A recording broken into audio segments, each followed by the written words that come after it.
আরে জানিস আজকালকার পোলাপান একটাও কথা শোনে না। তুই কি কইছস? দাওস না আমার পোলা, সারাদিন একটা কথা বলেও শুনুন। চাচা ওই যে আইছে লাট সাহেবের পুত। চাচা আমি না পরীক্ষায় 70% পাইছি। ওয়াস কি বাজান, তুই তো একই ক্লাসে 3 বছর ধরে পড়তেছিস, তুই 70% পাইলি কেমনে? ও চাচা আমি সত্যি 70% পাইছি। আর ওই যে আর একটা কথা চাচা, কি কথা বাজান, তাইলে?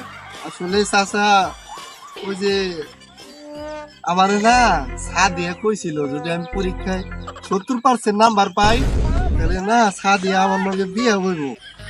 ও সাদিয়া। সাদিয়া সাদিয়া যাক দেখ শুনি আমার বউটা কত ভালো, আমার বিয়ার আগে চাচার লগে কথা সাজা ফেলাইছে। আরে বাতিজা, তোরে নিয়ে তো জীবনে কম কষ্ট করি নাই, তাই কোনো কিছু ভাইবা পাইতেছিলাম না। আসলে সাদিয়া নামের আইডিটা আমার।